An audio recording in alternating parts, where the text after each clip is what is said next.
watch the volume, sorry Tatum, in like the last 30 seconds, because I maybe like pop out and scream at you for just a second. But only because I'm so proud of how well you guys are doing this last month and this month. So, welcome to another monthly agent meeting. I'm so pumped you're here. Everyone knows who I am, right? I don't need to introduce myself. Who are you, Rosie? Yeah. I'm Rosie. That's all I've got. Okay. I'm going to introduce our meeting sponsors. There with Hitman Mold Removal, we have got Trent and Michael. Come on up. Thank you. Yeah, so I'm Trent, this is Michael Duncan, and we're the owners of Hitman Mold Removal. Obviously, we specialize in mold remediation. Michael, you gotta get in there so you're on the camera. Get in the right camera. there. Trying to stay out. You're being recorded, yeah. So just want to tell you, I guess, one, why we started. So I'm a real estate agent as well. So I drink at night for the same reasons. So one of the things, you know, I come to these sales meetings and people would say, what's the biggest struggle in your business? And for years, I'd raise my hand and say, inspections, you know, they suck, it's killing me. 80% of the time I have in a transaction is inspections. And nobody ever had an answer. So finally, like 5 years later, I'm like, screw it, I'm just gonna create an answer to at least one of the problems. So we don't do everything, obviously, but it's pertaining to mold. We've got that figured out. So we are very tailored towards real estate transactions. It's not the only thing that we do, but our website is specifically created to let you upload your inspection reports and tell us when the closing date is, when the inspection responses are due. You can actually schedule an appointment online, which is nice, so that you can tell your sellers or buyers, we've got somebody coming out on, you know, tomorrow at 6, right? Although most people, for some reason, don't schedule online, they just call Michael. But Michael answers the phone, you know, and he calls back and he shows up when he says he's going to. I feel like there's a lot of people that treat mold. You know, there's a lot of contractors out there, but we are business people that got into mold, and so we treat it like a business and show up and do what we say we're going to do. I feel like that's probably the biggest differentiator, as well as pricing.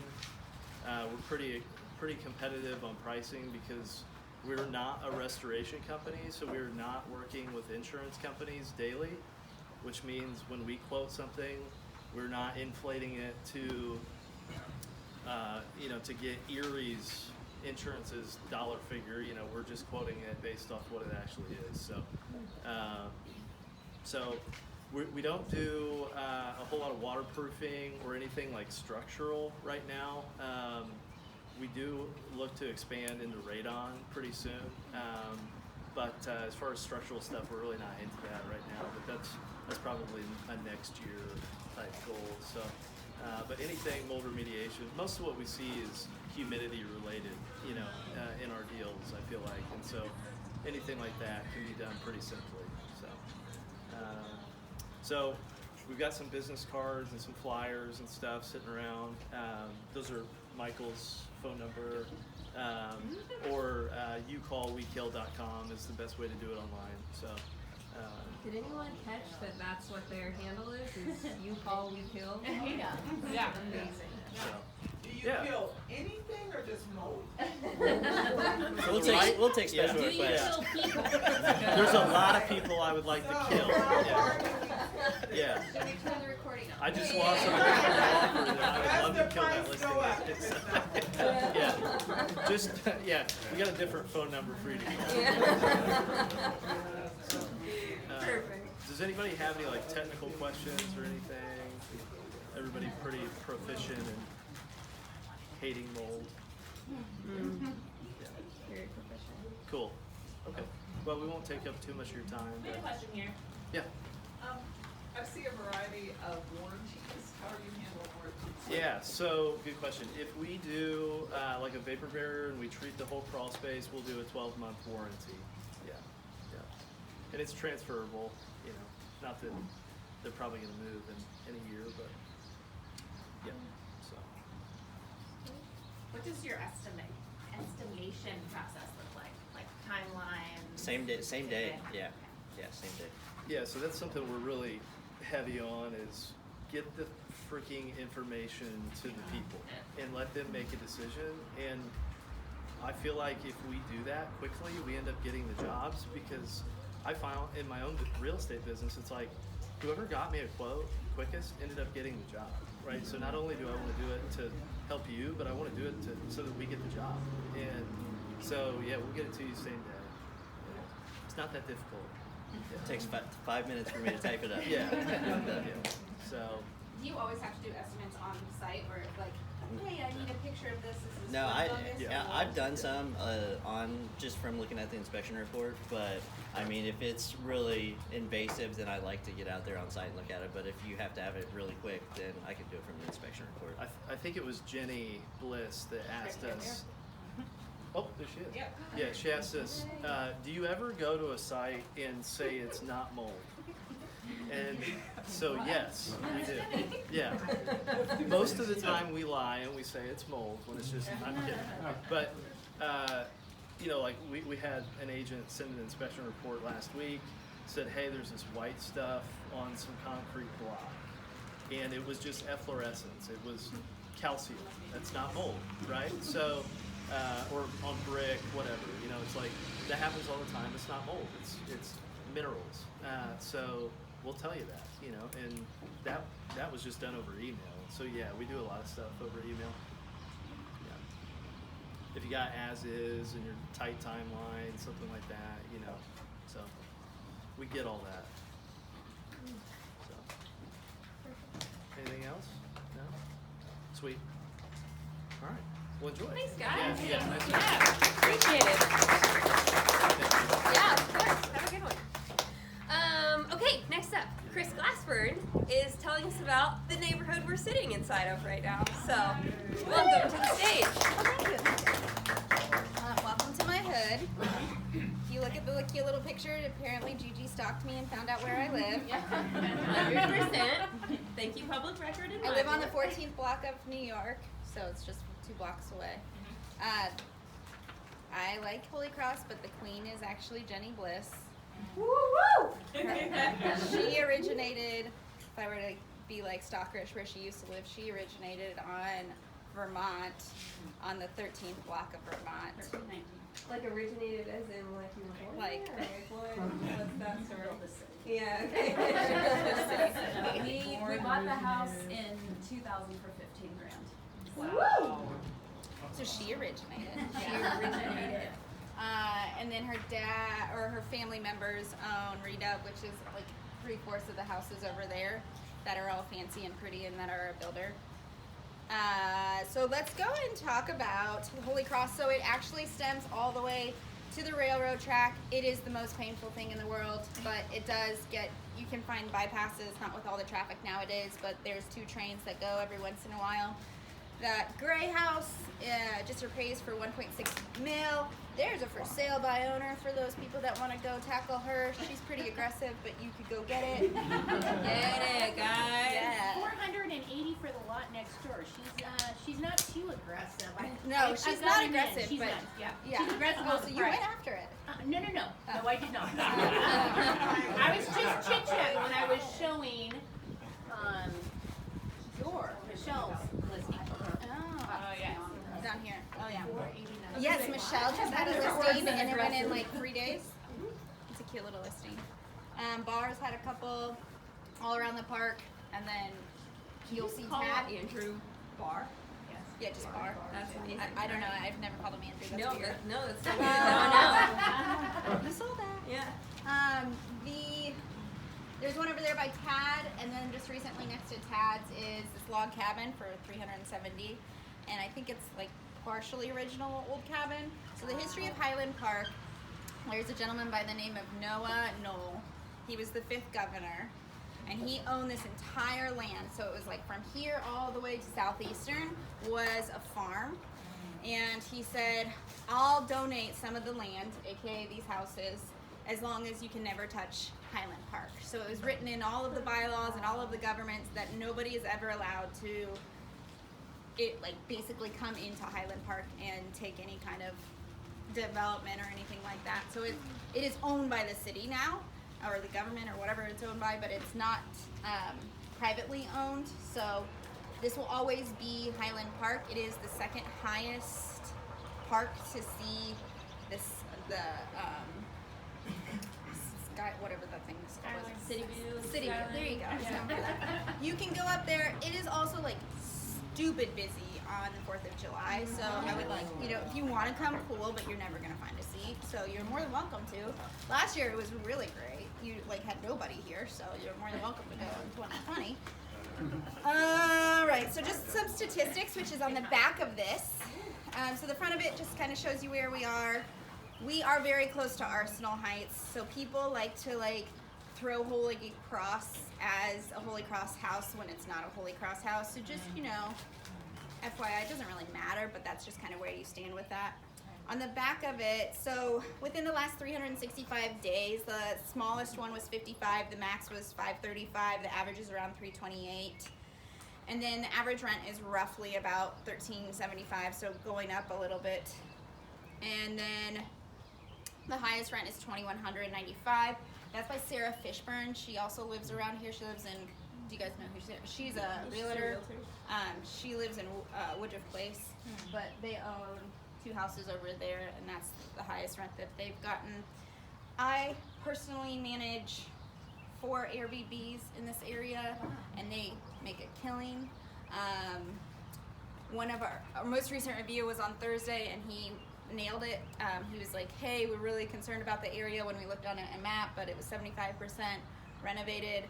Highly recommend staying at this place. So that's kind of like what the reviews are. If you guys are a short-term rental individual, that's usually always our reviews. Is something about like a little scared at the place, and then all of a sudden they're like the best thing ever.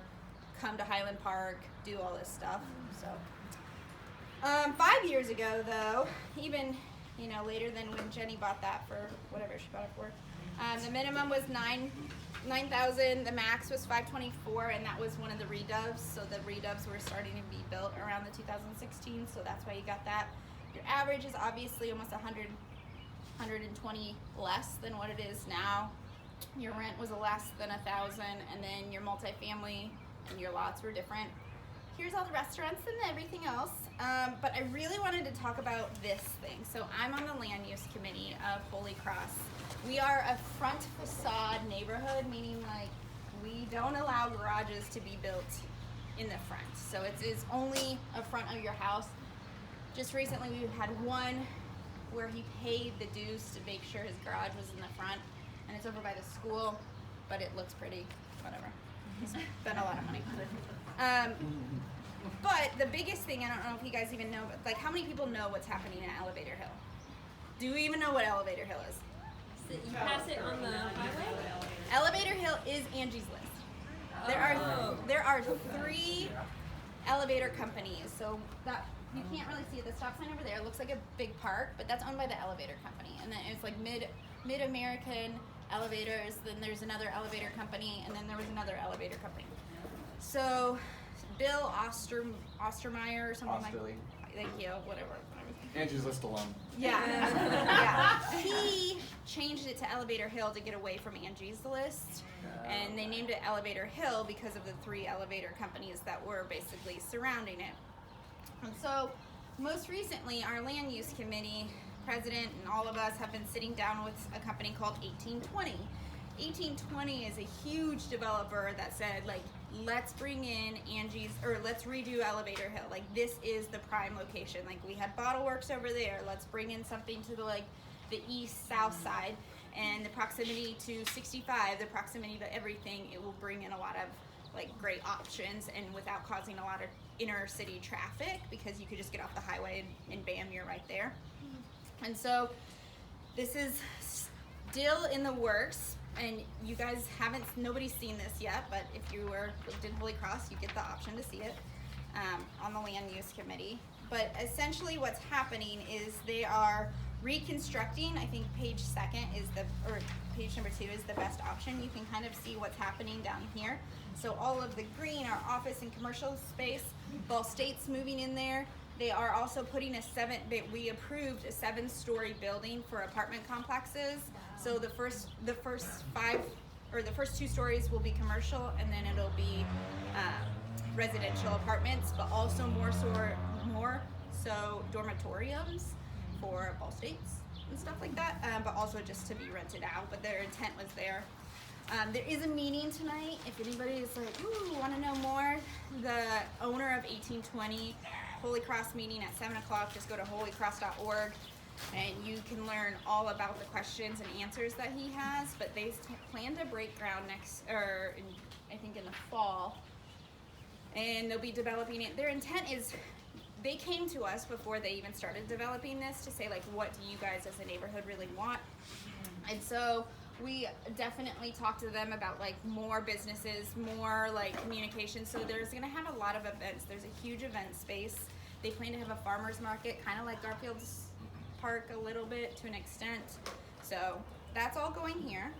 I know knowledge is power, so when you guys start talking to all of your people about the area, like Elevator Hill is changing, and it will drastically change in the next year. Some businesses there now it's Elite, which is chiropractor. You have Ball State. You also have City Kombucha. They just doubled up on their size over there. You have now Fortura, which is really successful, I think. And then I don't remember. There's a couple other ones, but I don't know. Ball State, basically. So take a look at it. Like I said, it's just really going to start developing. I know Devin has sold some houses in Willard Park, which is like kind of connected to Elevator Hill.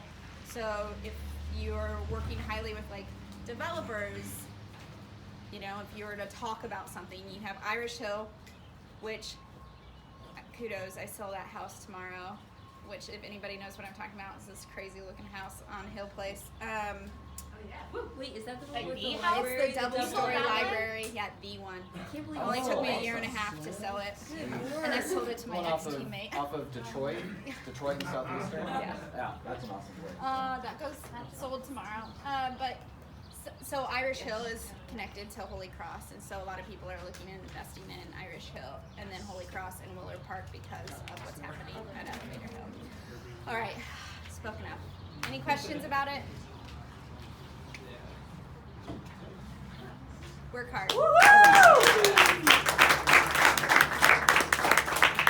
Okay, Chris briefly hit on this, but if you have never been to this park before you leave, please walk up to this little hill to see the view of the city. It is like mind-bogglingly beautiful.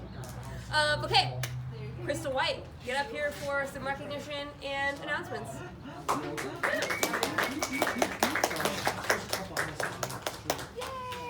Yeah, Crystal! Hold on while I breathe you in.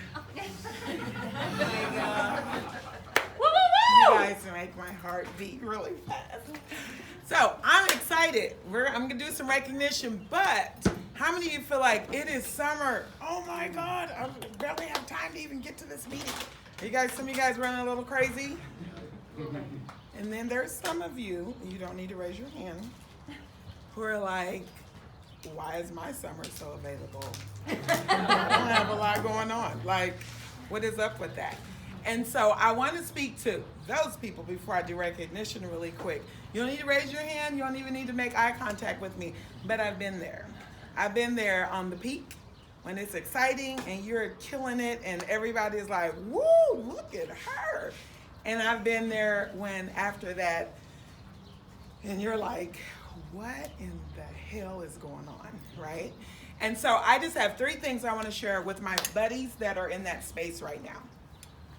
And that is, number 1, sales are peaks and valleys, right? So is life.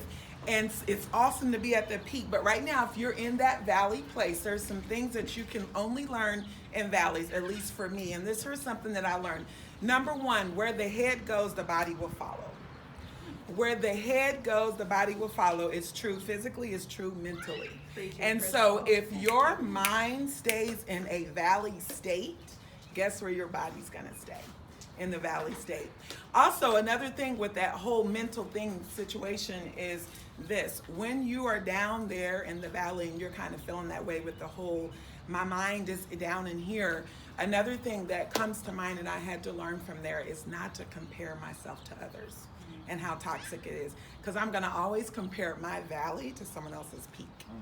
And no one's always peaking, okay? Let's be clear, okay? It may look that way, but no one's always peaking. We can peak in business, and then maybe we're having a valley in our family. We can be having a valley in our family, but we're peaking in our health. Whatever that may look like, no one's always doing it. But when you learn in the valley how to have a peak mindset, they just go like this a little bit more instead of like this, right? Like you can kind of mellow this out so you're not all over the place. Another thing that really helped me, my last thing I want to say on that is gratitude. Really learning how to be grateful. When you're having thousands of people cheering for you and you're getting diamond rings in front of people and your name's big in lights, and then like legit, that was my lifestyle, and then the next year you're sitting in the audience, that's not cool. But when you learn how to be the biggest fan, when you learn how to show up even if it's not you that they're celebrating, and you learn to look at life and say, what am I gaining by things being a little bit slower? Am I getting a little more family time? Am I getting a little more of this? Find something to be grateful for intentionally. So I want to challenge you, if you're in that place, to for 21 days, just focus on your mindset. Because if you are focusing on behaviors and activity, guess what? You're working harder, not smarter. And it takes longer. If you want to see momentum, growth like that, a shift, which is what I like everything fast.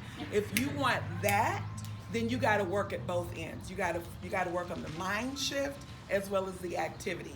And when you do both of those together, boom, it's like magic, okay? You guys with me? Because I want to celebrate you whenever you want to be celebrated, right? But today, that's okay. If it's not you, I want you to cheer just as loud as if it was you, right? So we are at a sales meeting. So we want to recognize who's been doing the activity to get the stuff sold. And so from last month, since our last meeting, if you have listed anything, I don't care what happened to it, okay? If you got the contract and you listed the darn thing on the VLC, please stand up. We want to recognize you loud and proud. If that was you. If you had two or more remain standing. Get up. If you had 3 or more remain standing. Yes! 4 or more remain standing. Oh my gosh! Stephanie is not here to give us your numbers. 5 or more remain standing. So how many do you get that? I think it's 4. I've got. You have 4? If you think it's 4, we do too. I've got 5 pending and 1 not. Okay, Devin. Let's give our king of listening a big round of applause. That is awesome, Devin. You know what? You know why I like doing this? Because when you see it going on for someone else, if your mind is right, you can say, hey, if it can happen for him, it can happen for me. That's right. As long as it's happening, it can do it. If Devin can do it. No, I'm just kidding. All right, sales, pending. So if you pended a buyer, oh God, in this market bless you. since last month, please stand up. At least one. We want to recognize you. And I love seeing all these new agents. This is amazing. Buy and sell over there with Doug and with, okay, I see you guys. Okay, if you had 2, remain standing. 2. 3, remain standing. Yes! 4, remain standing. Whoa!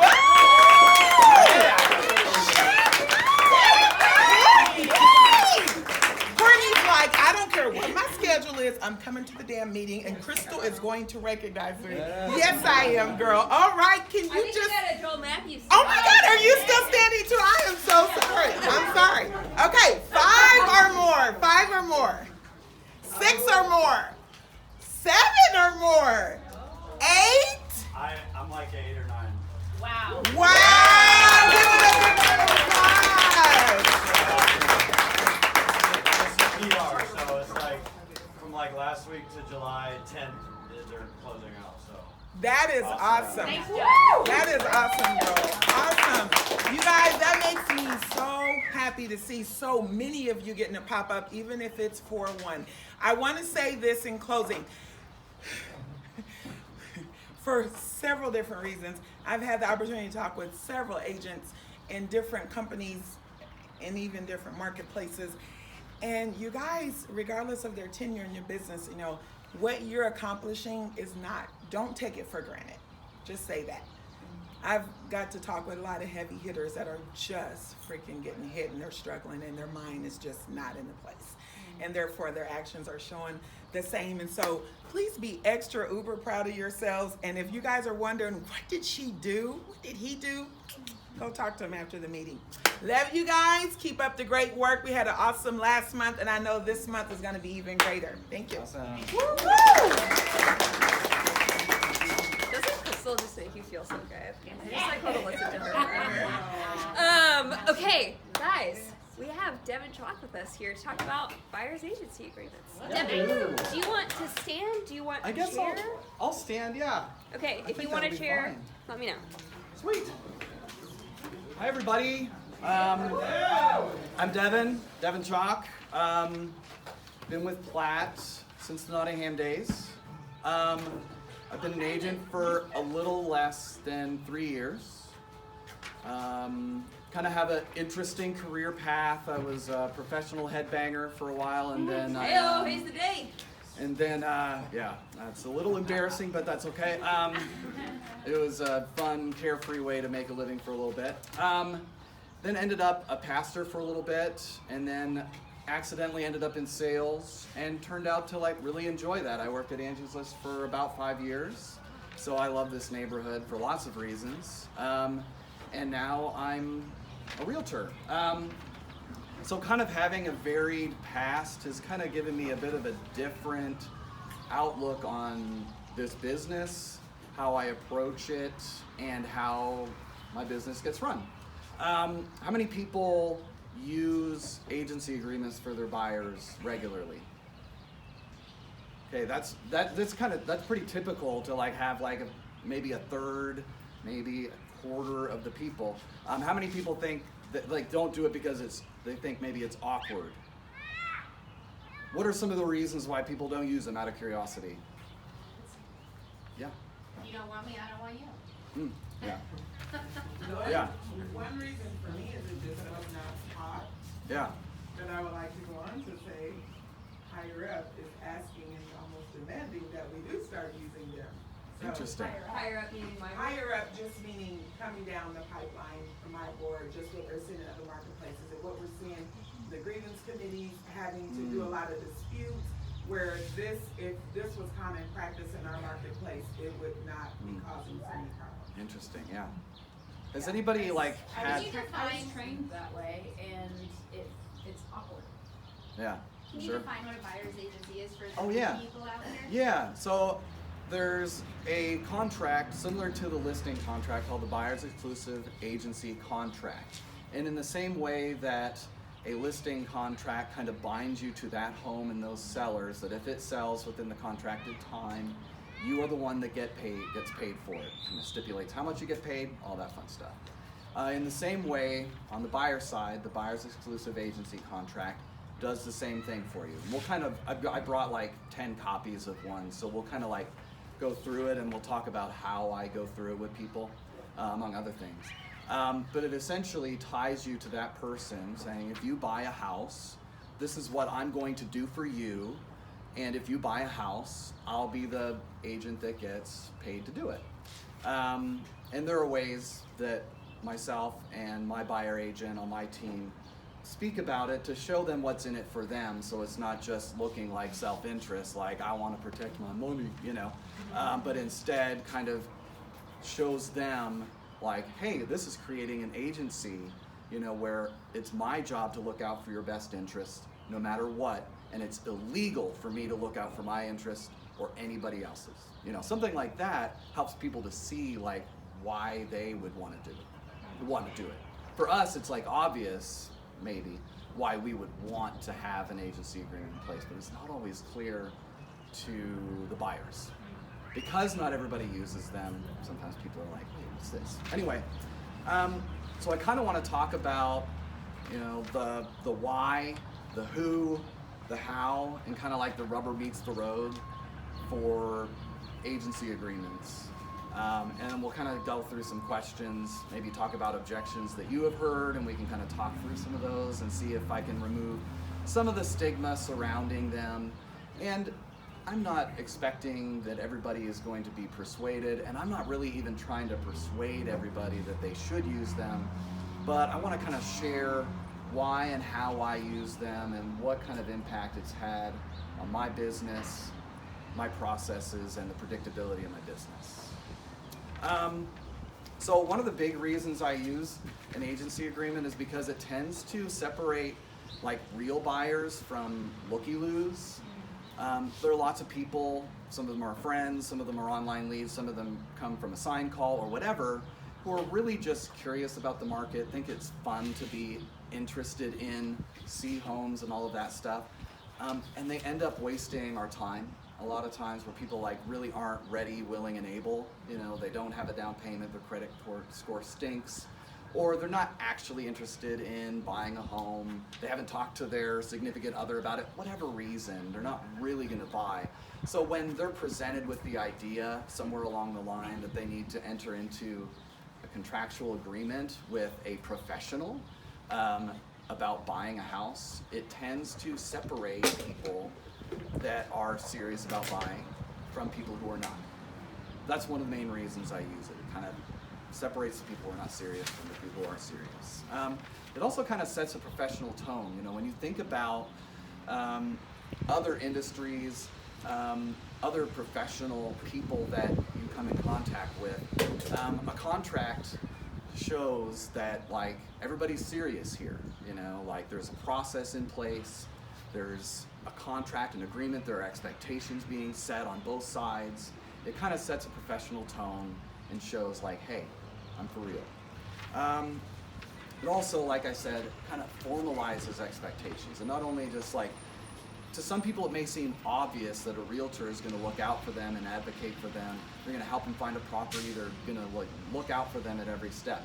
But when you have a contract that says this is what I'm committing to, and it's illegal for me to look out for myself and not you, that like sets a great expectation for the buyer, and it makes you hold yourself to that high standard, which we're supposed to as realtors. But it also sets the expectation for the buyer that you are their realtor, and that they are your client, and no matter what happens from that moment on, you are going to be their source of real estate insight, homes.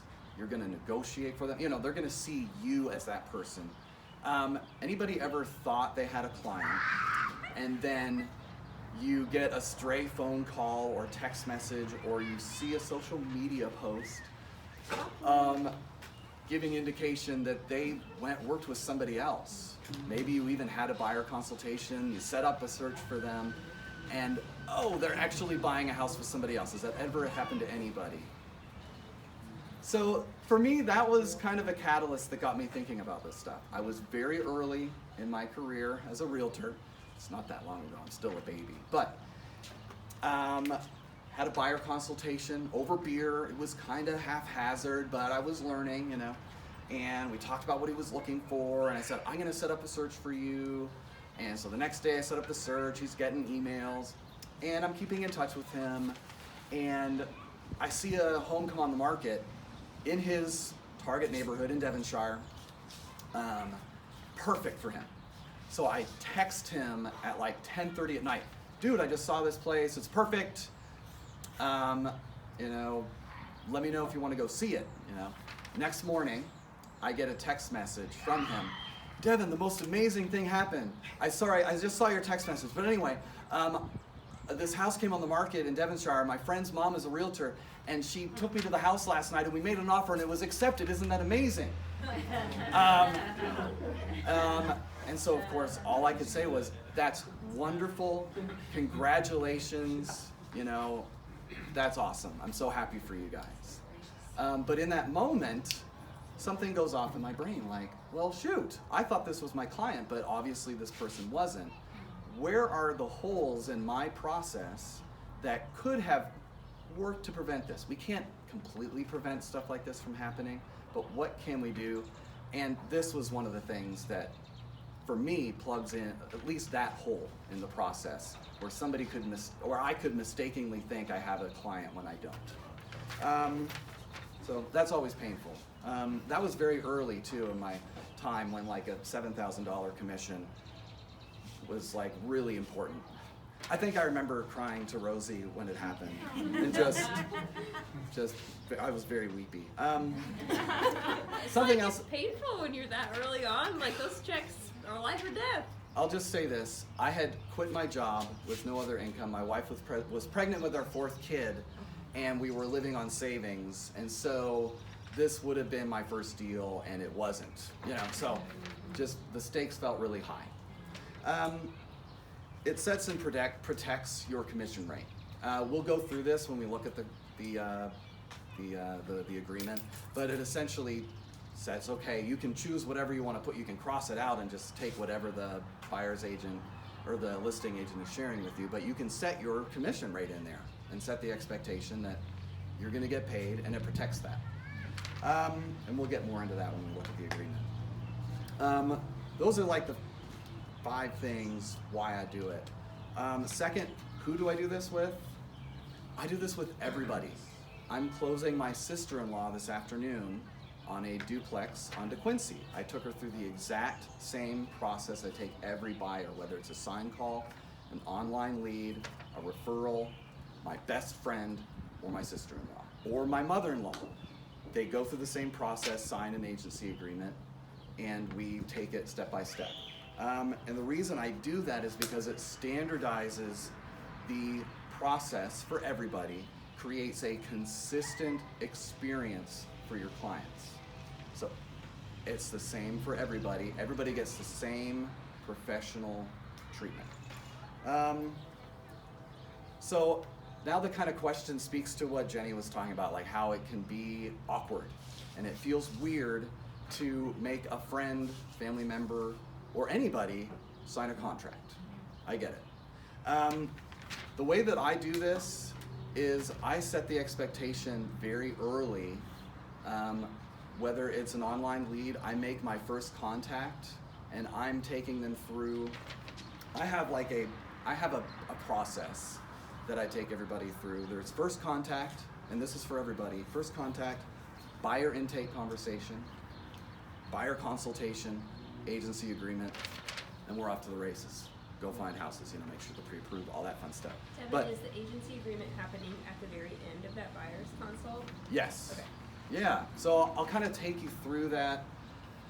So I have a background in sales, so I'm used to upfront contracts.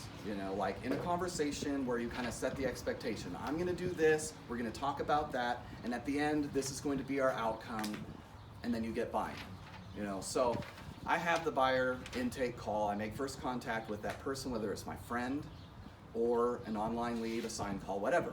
I say, hey, let's have about a 10 or 15 minute conversation. I'm gonna understand more about what you're trying to do, and I'm gonna align myself with those goals. And at the end of it, we're gonna set an appointment so we can get together and confirm all of that. Does that sound good? Great. And I go through and I've got a buyer lead sheet that I take everybody through with several questions. I fill it all out.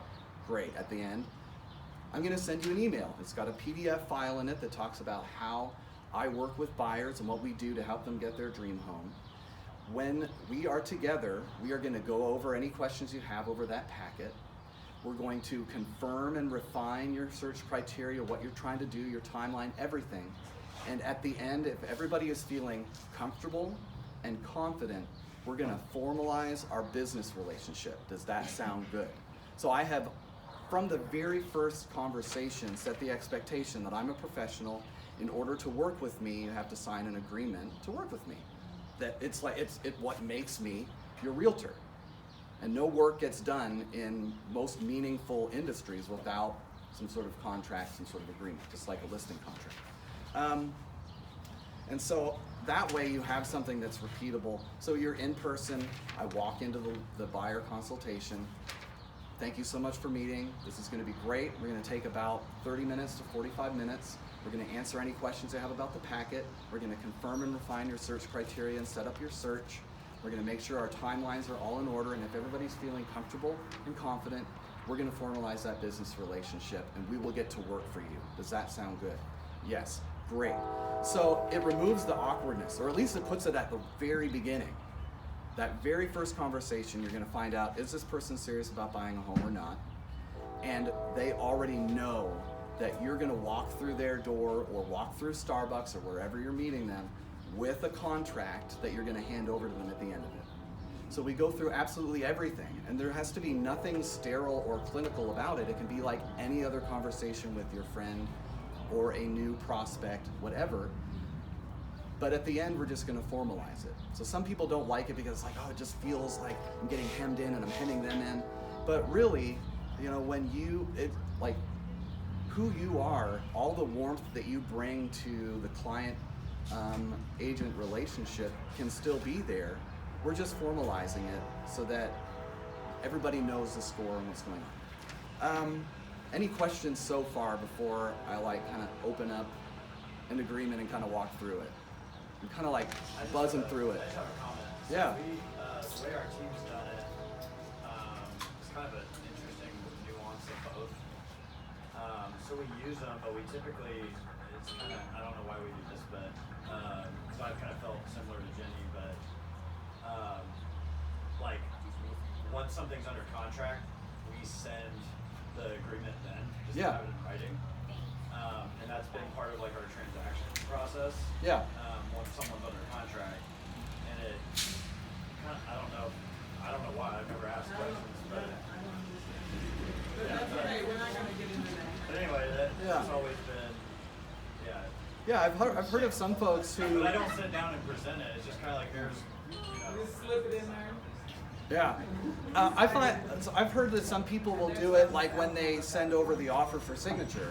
They'll be like, hey, as part of our team policy, we have everybody sign an agency agreement when we send over our offer. This is just basically formalizing what we've already been doing, and that's fine, However anybody is comfortable using those, it's great. This is just how I've kind of chosen to do mine. As you're getting those, Devin, I'm probably the happiest student right now, but I think it's very ballsy to do it, so, and I haven't had those balls in the past, and I plan on having them now. But I love that you make it standard, it's with everybody, and it just becomes like part of the price. You don't make it, just like I talk about rate price immediately, you don't, it sounds like you just make it part of the process and it's just natural. How long do Like, they last? So it kind of depends. Some people are like, I'll set it up, if somebody's timeline is really tight and short, I'll sometimes do like a 3-month agreement. If somebody is like, oh, I'm kind of looking, I'm keeping my eyes open, I'm pre-approved, I'm ready, but I'm not in a big hurry, we'll do a year. And I think in all of them that we've done, we've only had one person who like insisted on a 3-month term. Everybody else it's been 6 months or a year. And anybody who ever has any kind of like objection to it, I always tell them like, well, there is like a mechanism if there's some sort of falling out between us, or you decide you don't want to buy a home, or you decide you want to work with a family friend after all, or somebody comes out of the woodwork, like we can exit this agreement. I only want to work with people who want to work with me, and I'm sure that only, like the same is true, like kind of like Chris was saying, earlier, so I try and soften it a little bit for those who need that comfort level. What if you actually do something violating? So far it hasn't happened, so I don't know. If someone violated it, what would you do? You don't agree with what you assume. Right, yeah, so like, For sale by owner and didn't pay you. Yeah. yeah, so I don't know, like I don't have a plan for if somebody went out and bought something without me, used somebody else. I don't know. But it's probably less about that, it's more about preventing that situation. Yeah, so like people who sign this are probably like, oh yeah, I've signed this thing with Devin, so it's not like I'm gonna like run around on him. you know. But if it came down to it, I probably wouldn't sue a client. Yeah, it would be, that I wouldn't know be if worth we it. got this on the grievance committee, then, and someone else sold it, then you got this, and you would, Yeah, and it wouldn't be, I guess at that point, it wouldn't be the client we'd be suing. We would just Be be, the other agent. be the other agent. The other agent would have to they would have to mention. That's why we should be asking if they're working with someone else, because this holds a lot of weight. I just had a situation recently where I had an agency agreement with a buyer, and there was a miscommunication, or he was getting emails from another realtor who he thought was on my team. And it didn't come out until I was talking to him on the phone about it. He said, "Oh yeah, I've been getting so-and-so's emails." I said, "Who?" You know, and it came out, we're like, "Oh, she's not on your team? Oh shoot." I was like, "No problem, don't worry about it. I'll just give her a call and let her know that we've got everything under control." So I called her and I said, "Hey, this is so awkward, you know, but we've been working with so-and-so, and you know, we've got our agency agreement in place and we've been helping him find a house." And she's like, "Oh my gosh, I'm so sorry, I'll cancel his stuff." Great, have a great day, good luck to you. You know, no big deal, but it prevented something happening down the line that would have been really awkward. Yeah. Yeah. I kind of wanted to run through this super fast. Do we have time? Like, I'm trying to buzz through it. Really, I think what I typically do is I like slow down in a couple of spots and then I hand it over to them to read, you know. I slow down over the compensation piece for obvious reasons. First blank there on 15 is if there's a retainer fee. I don't charge something up front. I don't on line 19, I don't do a flat fee, the first blank there. But I'll put in my percentage. And I'll say, this is the commission that I'm gonna get paid if I am successful in working on your behalf to help you buy an awesome house. Pardon me? How does that work with buyers? Because you're locked into what they offer. Yeah, great question. Perfect question. So below that, it talks about how do I like get 3% out of a buyer if the cooperating is 2.5 or 2. So what this stipulates is that I'm supposed to get 3%, and if there is a deficit, or like a 2.5%, that the buyer would be responsible to bring that 0.5% to the closing as part of their purchase. Walk us through, because we all want to, like, we want to know that we'll get 3%. However, how does that, like, we would all, let me say this, we would all love to know, no matter what, we're going to get 3% work with the client. That would be great. Yeah. What is that? That feels like that would not feel good to the buyer. Like, what pushback do you usually get on that? When you say, because I know you explained to them that they're not always offering 3%. Right, so that's where we slowed, yeah, so I slowed down right here. I said, so, here's a for instance for you. And of course, I can't say like, most of the time it's 3%, that's against the rules. You know, so I can't say anything like that. So I say, this is team policy on my team, that the buyer's agents on our team receive 3% of the purchase price. In the event that and I explain the listing agent piece and the seller is who pays, and they've decided on a commission. In the event that there's a 2.5% or 2.75%, you would be responsible as part of your cash to close, as an expense to purchasing a home, bring the additional 0.25% or 0.5%, whatever the example is. You will always know before we go and see a home what the listing agent is sharing with the buyer's agent. So you can decide whether or not you want to bring the additional $500 or $600 to closing if you like this house. If you love this house and don't care, we'll go see it. If you were on the fence about it and it's not going to be worth it to you, we won't go see it. I've never had anybody say, never mind, let's not look at the house. You know, like after signing this and it's 2.5%, people are always like, yes, let's still go see it. Thank you for telling me, I don't care, you know. Because people who want to buy a house and are motivated are going to buy the house and recognize that it costs money to buy a house, just like it costs money to sell a house. I also imagine that'd be easier in our seller's market, whereas like if this was a buyer's market, that might be a harder conversation. conversation. Perhaps, yeah. I mean, because I think people recognize how hard buyer agents are working right now. And they probably recognize, okay, like this person's gonna be running around and working their tail off for me, maybe. Yeah. Do you ever feel like the integrity of your fiduciary duties come up a little bit? And that's just me coming brand new. I'm 3 months in here and 4 months in and going, that makes me feel a little gross. Sure.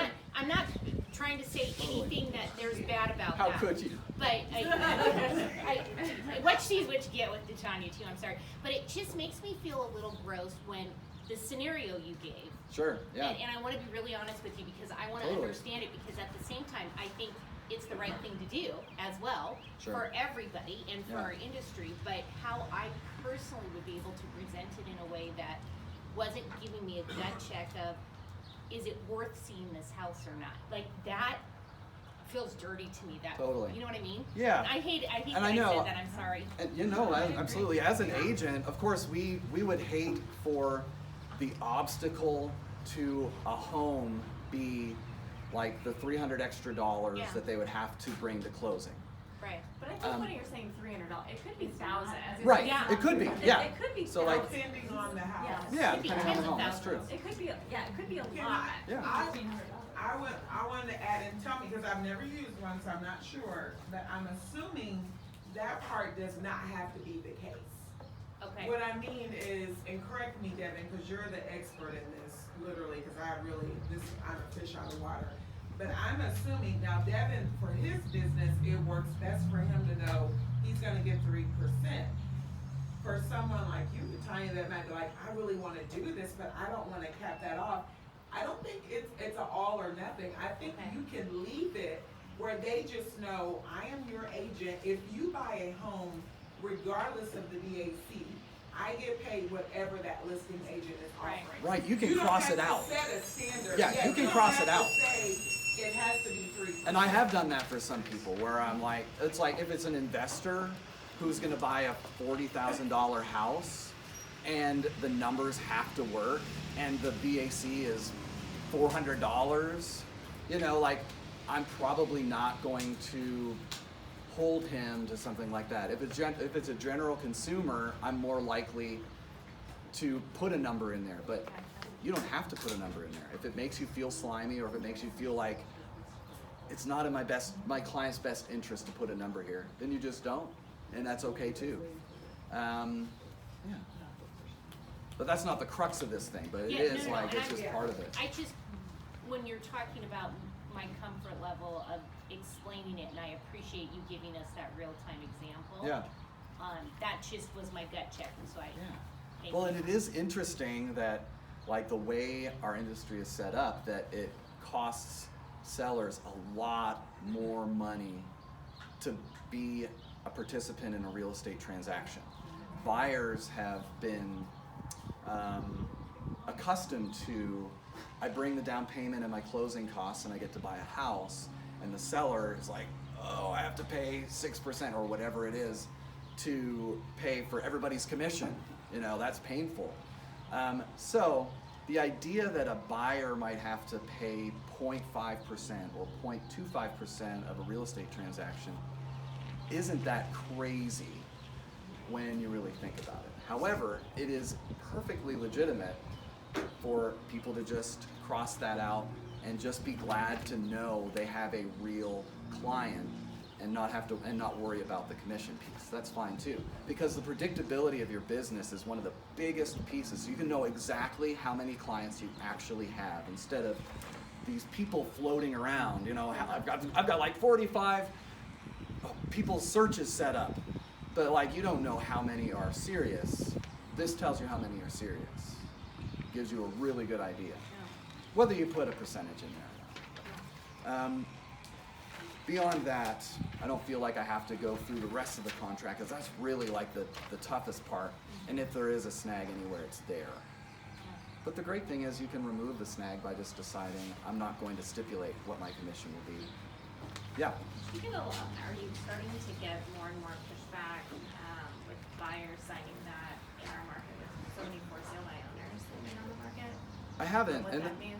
yeah, I'm glad that you brought that up. You know, that's another piece too, is with for sale by owners. Again, like you remove the awkwardness, because as part of that scenario with the commission too, that encompasses for sale by owners. So I tell people, so if you do seal for sale by owner, I'm gonna call and I'm going to work with them to, and it says so in there, that you're gonna work with the seller to bring the percentage up to that number, whatever it is, and yes, that becomes a talking point for sale by owner, so that it protects your commission, so you don't work your tail off and then they go see it for sale by owner down the street and you're out of luck. And you have to be happy for your client because we're good people, but you get left out in the cold sometimes as a result. Anything else? Cool, thanks guys.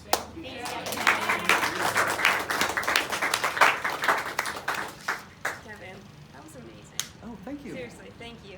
Yeah, that was really good. Something that we've literally never talked about as a brokerage before. So much appreciated. Thanks for being the first one. Yeah. Thanks for being a trailblazer. No problem. That's it, everyone. Have a great day. Enjoy the sun. Adios. So There's plenty more lunch if you want to take any home for your